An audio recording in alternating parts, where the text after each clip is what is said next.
Hello,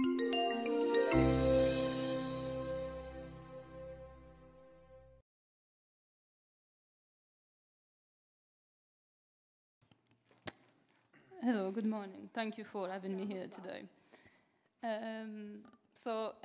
What I will be talking about today within this particular panel is the experience of the Freedom and Justice Party in Egypt, coming out of the 2011 uprisings and then for the very short year in power that they had. And with this talk, obviously, it's very hard to condense it all down in 10 minutes, but I wish to 8 minutes. See, I'm already wrong. But I particularly want to focus on what didn't work. Like, why was the Muslim Brotherhood or the Freedom and Justice Party unable to stay in power for all the years that they were assigned to? And I sort of want to do this, contradicting what was the main perception that became very popular within both academia and practitioner circles after the coup. Like, the main impression that came out, the main narrative that followed the coup was the idea that the Freedom and Justice Party failure was due to their Islamist nature. So that was an overly clear representation of the fact that Islam and democracy don't go together, and this was the failure of political Islam.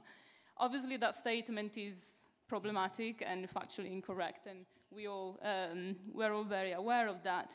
So a question that I would rather address instead is, what could have the Freedom and Justice Party done differently, and why did they not succeed to be in power? Like, what were the main challenges, internal and external, that shaped events during those 12 months? So obviously, when the Muslim Brotherhood came out as one of the main contenders for power out of the 18 days in 2011, that wasn't really a surprise for anyone.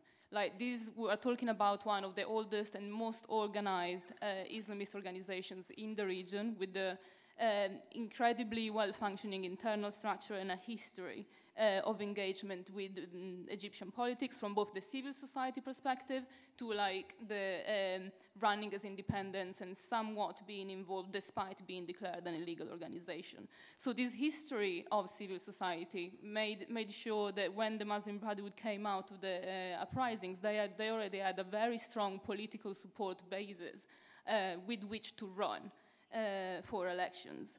So obviously, because of the historical circumstances and not because of the political vacuum that was gripping the country at the time, there was a very specific set of challenges that the organization was facing. And these were both external challenges, but most importantly, in my opinion, internal challenges.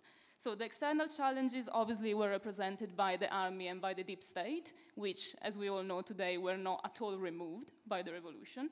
The Muslim Brotherhood also had to win the hearts and the minds of all of those who voted for Morsi just because there wasn't a real alternative. And many of the people who I've spoken to referred to themselves voting for Morsi as being lemon squeezers. So referring to the practice of, squeezing lemon over food that is on the verge of going out so that you can still have it, which I think it's quite a funny comparison.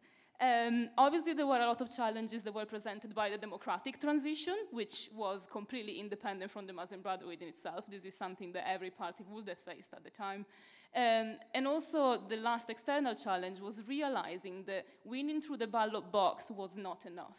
It's not that just because you came out of election as a victor, then you have power and then you have popular support. This is something that the Muslim Brotherhood, in my opinion, failed to fully grasp at the time. But they might have learned the lesson now, as was said earlier.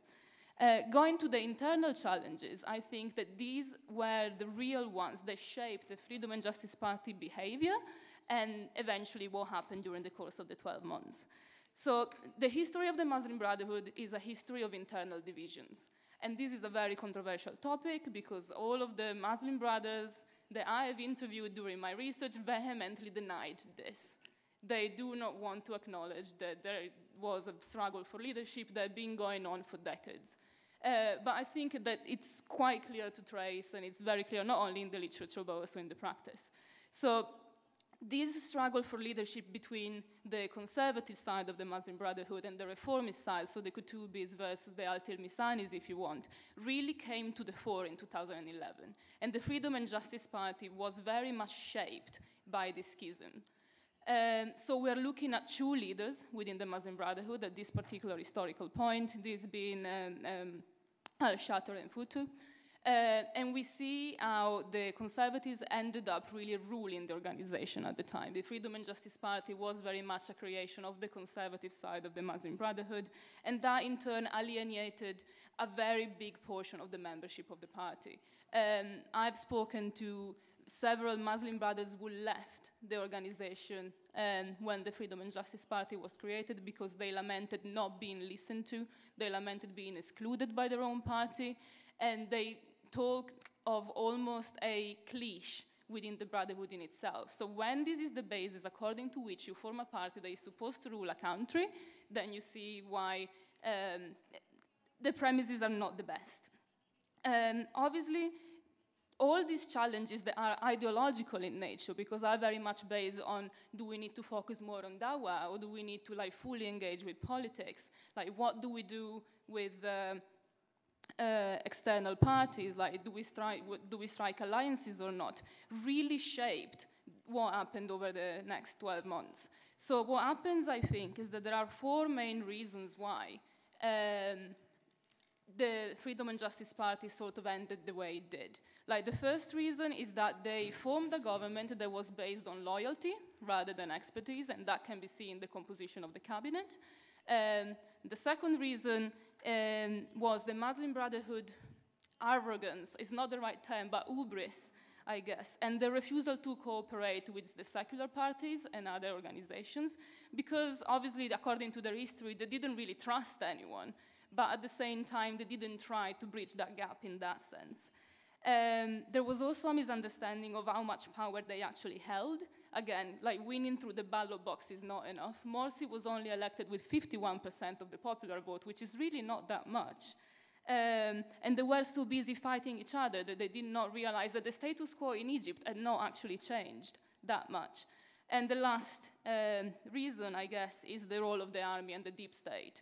Like, the Muslim Brotherhood never managed to control the judiciary. They never managed to effectively fight the deep state. They tried to co-opt the army rather than openly challenging it. So I am running out of time here, but I think that one of the lessons that we need to take away from this is that as long as there will be poverty, as long as there will be inequalities within Egypt, like, the Muslim Brotherhood is also going to be there because of its history and because of its ideology.